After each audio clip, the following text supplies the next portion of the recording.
Assalamualaikum warahmatullahi wabarakatuh. Saya Nur Azizah dari kelas 2G Fakultas Usuluddin.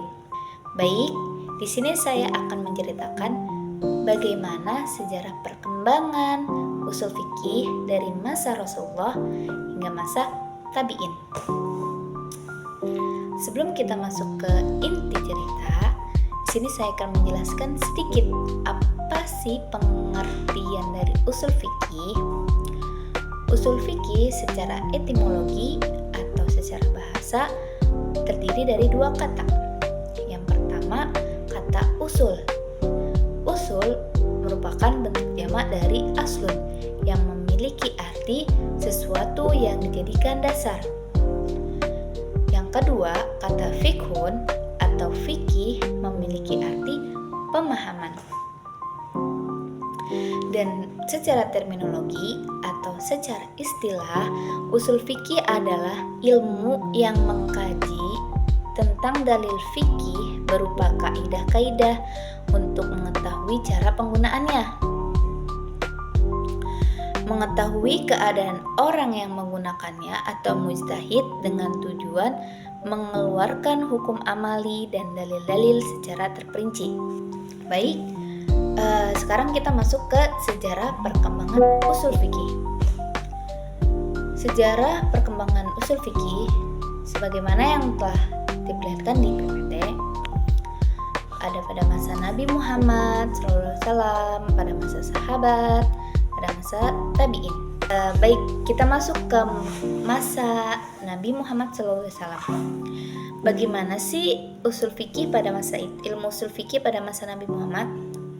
Pada masa ini, ilmu usul fikih belum menjadi ilmu tersendiri dan belum terbentuk secara sistematis. Namun, praktik-praktik ilmu usul fikih sudah ada dan telah dilakukan oleh para sahabat. Salah satu contohnya adalah sebagaimana kisahnya Mu'adz bin Jabal ketika dia dikirim ke Yaman. Kenapa sih pada masa Rasulullah ilmu usul fikih itu belum menjadi satu ilmu yang terdiri secara sistematis? Karena pada masa itu para sahabat kalau misalkan punya masalah langsung bertanya sama Rasulullah. Oke, lanjut ke slide selanjutnya. Usul fikih pada masa sahabat. Bagaimana sih perkembangan usul fikih pada masa sahabat? Muncul masalah-masalah baru pada masa itu. Masalah yang belum pernah ada di masanya Rasulullah gitu. Jadi mereka apa sih yang mereka lakukan? Di sini ilmu usul fikih juga belum terbentuk, belum menjadi satu ilmu. Masih berpincah-pisah. Yang pertama, para sahabat terutama khalifah berkumpul musyawarah untuk apa? Untuk menentukan atau mencari kesepakatan tentang persoalan hukum, dikenal dengan ijtihad sahabat. Terus yang kedua, para sahabat menggunakan pertimbangan akal atau ra'yun berupa qiyas. Terus yang ketiga, pada masa sahabat ini Umar bin Khattab memperkenalkan penggunaan pertimbangan maslahah. Kita lanjut ke slide selanjutnya, yaitu perkembangan usul fikih pada masa tabi'in. Pada masa ini, usul fikih telah berkembang secara sistematis sehingga muncullah dalil-dalil syara, metode penggunaan usul fikih, dan kaidah-kaidah untuk memahami nas Al-Quran dan Sunnah. Kenapa usul fikih di masa ini telah terdiri secara sistematis? Yaitu satu, karena munculnya pemalsuan hadis.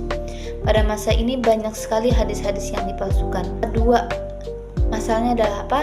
Perdebatan mengenai penggunaan ra'yun. Sehingga perdebatan ini memunculkan dua madrasah.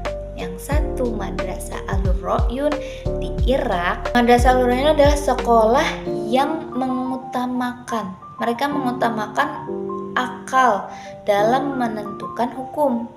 Sedangkan satu lagi madrasah Ahlul Hadis yang ada di Madinah.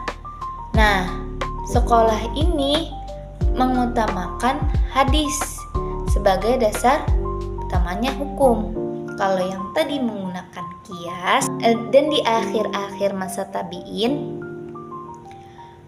muncullah kitab pertama yang membahas tentang kaidah usul fikih secara sistematis, yaitu kitabnya yang telah terkenal, yang telah populer, yaitu kitab Ar-Risalah.